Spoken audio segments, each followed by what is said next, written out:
السلام علیکم ویورز، میرا نام عطاء الرحمن اور آپ دیکھ رہے ہیں عطاء بخاری یوٹیوب چینل۔ قرآن کریم کی مسلسل ایکسپوزیشن کے سلسلہ میں آج ہم سورہ البقرہ کی آیت نمبر 264 کی ایکسپوزیشن کریں گے۔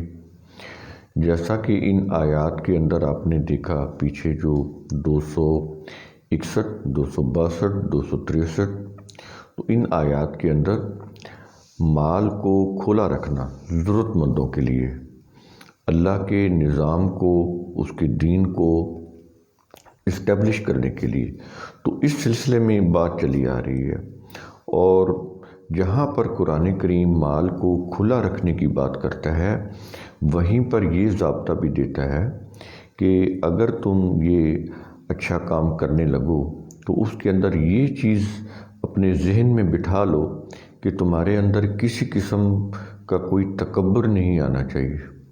یہ نہیں ہونا چاہیے کہ تم جب کوئی اس طرح کا اپنا مال جو ہے وہ کھلا رکھ رہے ہو، دے رہے ہو، خرچ کر رہے ہو، تو پھر یہ تم احسان جتلاؤ یا اپنے رویے سے لوگوں کو تکلیف دو، ان کو اپنے محکوم بناؤ، ان کو کمزور بناؤ، ان کو حقیر سمجھو، یا یہ سمجھو کہ وہ بدلے میں تمہیں کچھ دیں، تو یہ چیز نہیں ہونی چاہیے۔ تو اس سلسلے میں بات چلی آ رہی ہے، پچھلا ویڈیو بھی اسی کے اوپر تھا۔ اب یہ جو آج کا ویڈیو ہے 264، اس کے اندر تو پھر بڑے ہی خوبصورت انداز سے، بلکہ بڑی ہی وضاحت کے ساتھ قرآن کریم کہہ رہا ہے کہ یا ایھا الذین آمنوا، اے ایمان والو، لا تبطلوا صدقاتکم بالمن والاذی، تم احسان جتا کر اور ایذا دے کر اپنے صدقات کو باطل نہ کرو۔ باطل سے مراد یہ ہے کہ ضائع نہ کرو، یعنی اگر تم نے صدقات دیے اور اس میں تم نے کوئی احسان جتایا یا کوئی اپنے رویے سے، اپنے بول چال سے کسی کو تکلیف پہنچائی، تو پھر یہ جو تمہارا جو اچھا کام ہے یہ پھر ضائع ہو جائے گا، پھر اس کا تمہیں کوئی فائدہ نہیں ہوگا۔ وہ فائدہ اس لیے نہیں ہوگا کہ جس کو دے رہے ہیں، جب اس کی ایگو ہرٹ ہوگی، جب آپ اس سے توقع رکھیں گے، اس کو اپنے احسان کے وزن کے نیچے دبائیں گے، تو جس مقصد کے لیے آپ نے اس کو کچھ دیا ہے، تو وہ تو اس لیے دیا تھا نا کہ اس کی صلاحیتیں جو ہیں وہ کام کرنے لگ جائیں، وہ اپنی صلاحیتوں سے کام لینے لگ جائے، اپنے پاؤں پر کھڑا ہو جائے۔ تو جب تم یہ رویہ اختیار کرو گے تو وہ پھر اس کو فائدہ نہیں ہوگا، وہ تو صرف آپ کے ہی زیر بار آ کر وہ اپنی صلاحیتوں کو استعمال ہی نہیں کر سکے گا۔ اس لیے وہ یہ کہہ رہا ہے کہ تم اس کو کوئی احسان نہ جتاؤ اور اپنے رویے سے، اپنے بول چال سے کوئی تکلیف نہ پہنچاؤ۔ اگر ایسا کرو گے تو تمہارا یہ جو اچھا عمل ہے یہ ضائع ہو جائے گا، باطل ہو جائے گا۔ دیکھیں قرآن کریم حابطت کے بھی الفاظ ہیں ضائع ہونے کے، لیکن یہاں پر حابطت نہیں کہہ رہا، یہ ہے قرآن کریم کا اعجاز۔ تو حابطت بھی تو ضائع ہوتا ہے، یہاں پر وہ باطل کہہ رہا ہے۔ اس قدر قرآن کریم الفاظ کی جو سلیکشن ہے وہ اتنی بلند و بالا ہے کہ انسانی عقل حیران اور دنگ رہ جاتی ہے کہ وہ بے شک وہ اچھا کام کر رہا ہے، لیکن قرآن کہتا ہے کہ اگر تم نے احسان جتایا یا اپنے رویے یا بول چال سے کسی کو تکلیف دی تو یہ باطل ہو جائے گا، ضائع نہیں، باطل ہو جائے گا۔ ضائع تو بڑی معمولی سی بات ہے نا، وہ کہتا ہے باطل ہو جائے گا۔ تو یہ ہے لا تبطلوا، باطل نہ کرو اپنے اس اچھے عمل کو۔ اور آگے کیا کہہ رہا ہے؟ آگے ایک مثال دے رہا ہے، کہتا ہے کہ کالذی ينفق مالہ رئاء الناس، اس شخص کی طرح جو اپنا مال لوگوں کے دکھاوے کے لیے خرچ کرتا ہے، ایسا نہ کرنا۔ یعنی اب ایک اور فیکٹر اس کے اندر آ رہا ہے، ایک اور رویہ داخل کر رہا ہے لوگوں کا۔ ایک ہوتی ہے نا چیز، جب ہم کو اچھا کام کرتے ہیں تو ہماری خواہش یہ ہوتی ہے کہ لوگ ہمیں دیکھیں، ہماری تعریف کریں کہ یہ بڑا قرآن کریم کہتا ہے کہ یہ جو دکھاوے کا کام ہے یہ بھی نہیں کرنا۔ اس شخص کی طرح نہ ہو جانا جو محض لوگوں کے دکھاوے کے لیے اپنا مال خرچ کرتا ہے یا کھلا رکھتا ہے، اس کا کوئی فائدہ نہیں ہوگا، جو اس کے نتائج ملنے چاہیے وہ نہیں ملیں گے، وہ تو دکھاوا ہے، اس کا تو پھر اجر اسی دنیا میں مل گیا۔ یعنی آپ نے کوئی مال کھلا رکھا، خرچ کیا، کسی ضرورت مند کو دیا، مقابلے میں لوگوں نے آپ کی تعریف کر دی، آپ کے کوئی نعرے لگا دیے، تو وہ تو پھر آپ کو اس دنیا میں اجر مل گیا، آخرت میں پھر اس کا کوئی اجر باقی نہیں رہے گا۔ تو وہ پھر وہ نتیجہ بھی مرتب نہیں کرتا اس دنیا میں، وہ تو دکھاوے کے لیے ہو رہا ہوتا ہے۔ تو اس لیے قرآن کریم کہتا ہے یہ بھی نہیں ہونا چاہیے۔ مال اگر کسی کو دینا ہے تو یہ تمہاری کوشش ہونی چاہیے کہ وہ اس کے کام آ جائے، وہ اپنے پاؤں پر کھڑا ہو جائے، اس کی معیشت بہتر ہو جائے، وہ اپنی صلاحیتوں سے کام لینے کے قابل ہو جائے۔ اگر دینے والے کا رویہ یہ ہو کہ لوگ دیکھ کر خوش ہوں، میری تعریف کریں، تو اس سے پھر وہ نتائج برآمد ہی نہیں ہوتے جو ہونے چاہیے، جو تعمیری نتائج وہ برآمد نہیں ہوں گے۔ اس لیے وہ منع کر رہا ہے کہ ایسا کام نہیں کرنا۔ اور آگے کہتا ہے کہ وَلَا يُؤْمِنْ بِاللَّهِ وَالْيَوْمِ الْآخِرِ، اور وہ اللہ پر اور قیامت کے دن پر ایمان نہیں رکھتا۔ کون؟ جو دکھاوے کے لیے مال خرچ کر رہا ہے۔ دیکھیں قرآن کریم کس طرح اپنی باتوں کو کنسسٹنسی کے ساتھ بیان کرتا ہے اور وہ کیسے انٹر لنک ہوتی چلی جا رہی۔ پہلے یہ کہہ رہا ہے کہ اپنا مال جو ہے باطل نہ کرو، کس طرح؟ غلط رویے سے، کسی کو تکلیف پہنچا کر، احسان جتا کر باطل نہ کرو۔ پھر کہتا ہے کہ اس کی طرح خرچ نہ کرو جو دکھاوے کے طور پر مال خرچ کرتا ہے۔ تو یہ چیز کہنے کے بعد وہ یہ کہہ رہا ہے کہ اللہ اور آخرت کے اوپر وہ چونکہ ایمان نہیں رکھتا، جو وہ تو اسی دنیا میں فائدہ چاہ رہا ہے، اسی دنیا میں اپنی تعریف چاہ رہا ہے، تو وہ تو اسی دنیا میں اس کو مل جائے گی۔ اس کا مطلب یہ ہوا کہ وہ آخرت میں اللہ سے کوئی امید نہیں رکھ پا رہا، تو اس لیے کر رہا نہیں یہ کام۔ تو وہ یہ کہتا ہے کہ اس طرح نہ ہو جانا جو مال دکھاوے کے لیے خرچ کرتا ہے، اور پھر وہ کیا کرتا ہے کہ تعریفیں چاہتا ہے لوگوں سے صلہ چاہتا ہے اس کا، کہ اس نے کچھ کام کیا ہے، مقابلے میں لوگ اس کو کچھ دیں یا اس کی تعریف کریں یا اس کی واہ واہ کریں۔ تو کہتا ہے کہ ایسے شخص کا تو ایمان ہی نہیں ہے قیامت کے اوپر، اگر ہوتا تو وہ تو خاموشی سے دے دیتا۔ قرآن کریم خود بتاتا ہے، وہ کہتا ہے کہ جو ایمان والے ہوتے ہیں جب کوئی کسی کو دیتے ہیں تو وہ کہتے ہیں کہ شکریہ کے بھی متمنی نہیں ہوتے، یعنی ان کے دل میں اتنا بھی خیال نہیں آتا کہ جس کو میں دے رہا ہوں وہ میرا شکریہ ادا کرے، یعنی یہاں تک قرآن کریم جاتا ہے۔ ایسا پاکیزہ نفس کا حامل انسان کو بناتا ہے، اس کو پیوریفیکیشن بولتے ہیں۔ یہ قرآنک ایجوکیشن جو ہے یہ پیوریفیکیشن کرتی ہے انسان کی۔ یہ انسان کی تزکیہ نفس ہوتا کیا ہے؟ پیوریفیکیشن۔ تو یہ تزکیہ نفس قرآن کی تعلیم کے بغیر ممکن نہیں ہے۔ تو یہاں پر یہ چیزیں سمجھ لی آپ نے۔ اور آگے کہتا ہے ایک اور مثال دے رہا ہے، ایک اور مثال پتھر کی، بارش کی۔ دیکھیں کس طرح سے قرآن کریم مثالوں سے بات کو سمجھاتا ہے۔ کہتا ہے کہ فَمَثَلُهُ كَمَثَلِ صِفْوَانٍ، تو اس کی مثال ایسے ہے جیسے صاف چکنا پتھر۔ یہ صفوان کا مطلب ہوتا ہے صاف اور چکنا پتھر، کہ اس پر کیا ہے؟ علیہ تراب، کہ اس پر کچھ مٹی پڑی ہو۔ اب یہ دیکھیں قرآن کریم کا ڈرامیٹک وے ہے، بات کو سمجھانے کا یہ ڈرامیٹک وے کتنا خوبصورت ہے۔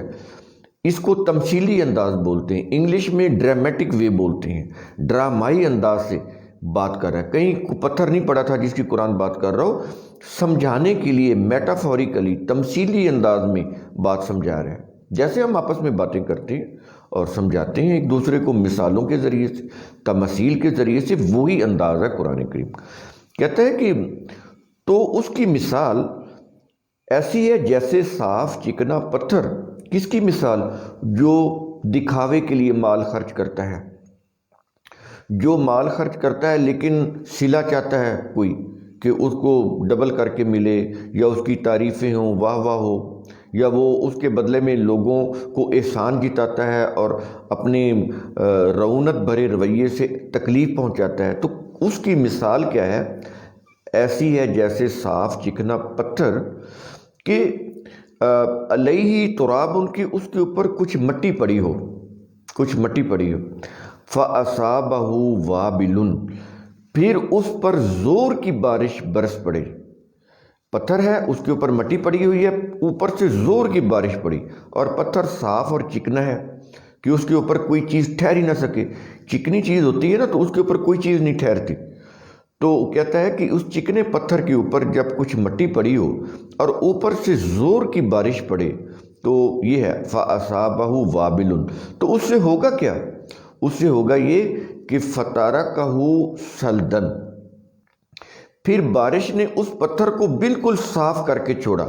ظاہر ہے یہ پتھر پڑا ہے، اس کے اوپر مٹی ہے، اور اوپر سے زور سے بارش ہوئی، تو وہ مٹی ٹھہر سکتی ہے؟ وہ تو مٹی کو بالکل اس کو وہاں سے ہٹا دے گی، مٹی سے وہ بالکل پتھر جو ہے صاف ہو جائے گا، مٹی نہیں رہے گی اس کے اوپر۔ تو کہتا ہے کہ بارش نے اس پتھر کو بالکل صاف کر کے چھوڑا۔ کہتا ہے کہ یوں سمجھ لو کہ یہ جو تمہارے اچھے عمل تھے وہ مٹی تھے، وہ پتھر پر پڑے ہوئے تھے، اوپر سے بارش پڑی ہے، تو تم نے اپنی ریاکاری کی وجہ سے، لوگوں کو اذیت دینے کی وجہ سے، اپنے وہ جو احسان جتانے کے رویے سے ہوا یہ کہ وہ جو مٹی پڑی تھی نا اس کے اوپر پتھر پہ، تو وہ بارش نے اس کو بالکل صاف کر کے چھوڑ دیا، بالکل مٹی کا کوئی ذرہ نہ رہا۔ ایسے ہی تمہارے یہ جو تم سمجھ رہے ہو نا ہمارے بڑے اچھے کام ہیں، لیکن دکھاوا کر رہے ہو، اپنے رویے سے ایذا دے رہے ہو، احسان جتا رہے ہو، تو کہتا ہے ایسے صاف ہو جائیں گے جیسے چکنے پتھر کے اوپر سے مٹی بارش سے صاف ہو جاتی ہے، ایسے تمہارے عمل صاف ہو جائیں گے، پتہ ہی نہیں چلے گا کہ وہ عمل گئے کہاں، جیسے بارش سے اس مٹی کا پتہ ہی نہیں چلا کہ وہ کہاں چلی، وہ کہاں گئی، اس کے اوپر ایک ذرہ بھی نہ رہا پتھر کے اوپر۔ مٹی میں زرخیزی ہوتی ہے، تو یہ مٹی کی مثال اس لیے دے رہا ہے قرآن کریم کہ پتھر کے اوپر مٹی ہو، مٹی میں چونکہ زرخیزی ہوتی ہے، اسی سے پودے نباتات ہر چیز اگتی ہے، اسی سے سارے میٹل منرلز اور گیسز اور ساری چیزیں نکلتی ہیں۔ یہ مٹی کی مثال اس لیے دے رہا ہے قرآن کریم کہ جیسے مٹی زرخیز ہو تو اس سے چیزیں اگتی ہیں، اسی طرح تمہارے اگر عمل اچھے ہوں تو وہ پھر فائدہ مند ہوں گے۔ اس لیے قرآن کریم مٹی کی زرخیز مٹی کی یہاں پہ مثال دیتا ہے کہ اگر بارش ہو تو وہ پتھر سے بالکل اس مٹی کو صاف کر دے گی، کچھ ہاتھ نہیں آئے گا۔ کہتا ہے لا یقدرون علی شیء مما کسبوا، یہ مما کسبوا کیا ہوتا ہے؟ اپنی محنت کی کمائی سے جو چیز حاصل ہوتی ہے اس کو کسب بولتے ہیں، محنت کر کے کوئی چیز حاصل کرنا۔ کہتا ہے کہ لا یقدرون علی شیء مما کسبوا، ایسے لوگوں نے جو کچھ بھی کمایا تھا اس میں سے وہ کسی شے پر بھی قدرت نہیں رکھیں گے، یعنی ان کو اپنی کمائی ذرا بھی ان کے ہاتھ نہیں لگے گی۔ یہ ہے اس کے پتھر کی جو مثال دی ہے۔ اب آپ ترجمے پڑھتے رہیں، آپ کو سمجھ نہیں آئے گا قرآن کریم نے کہا کیا ہے، کتنی بڑی صداقت پیش کر رہا ہے۔ وہ یہ کہتا ہے جس طرح مٹی صاف ہو گئی، اس طرح تمہارے جو عمل جو اچھے ہونے چاہیے تھے یا جن کو تم اچھا سمجھ کے کرتے رہے اس دنیا میں، وہ تو بالکل صاف ہو جائیں گے۔ وہ جو تم نے ایذا پہنچائی، وہ جو تم نے دکھاوا کیا، وہ جو تم نے لوگوں سے احسان جتایا، ان کو تکلیف پہنچائی، تو کہتا ہے ایسے وہ تمہارے اچھے عمل صاف ہو جائیں گے جیسے زوردار میںہ برسے اور مٹی پتھر کو صاف کر دے، اس طرح سے ہو جائے گا معاملہ تمہارا۔ اور آگے کہہ رہا ہے کہ واللہ لا یہدی القوم الکافرین۔ اب یہ دیکھیں پیچھے آمنو اندازہ لگائیں قرآن کریم کے انداز اسلوب کا، غور کریں۔ یا ایھا الذین آمنو سے بات شروع کر رہا ہے اور ختم کس کے اوپر کر رہا ہے؟ کہتا ہے یہ کچھ کرو گے جو ہم بتا رہے ہیں، اگر یہ کچھ کرو گے، ایذا پہنچاؤ گے، مال دے کر ایذا پہنچاؤ گے، احسان جتاؤ گے، ریاکاری کرو گے، تو کہتا ہے کہ اس کے بعد پھر کیا ہے؟ واللہ لا یہدی القوم الکافرین، اللہ زبردستی کفار کی قوم کو سیدھی راہ نہیں دکھاتا۔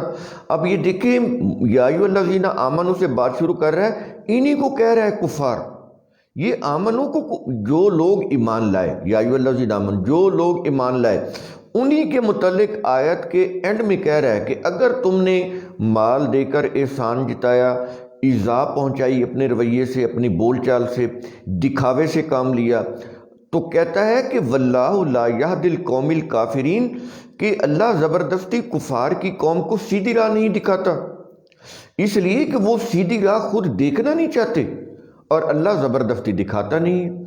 اس نے تو اپنی کتاب کے اندر اپنے جتنے بھی احکام ہیں، جتنی بھی ویلیوز ہیں، وہ تو واضح طور پر کھول کر بیان کر دیے ہیں۔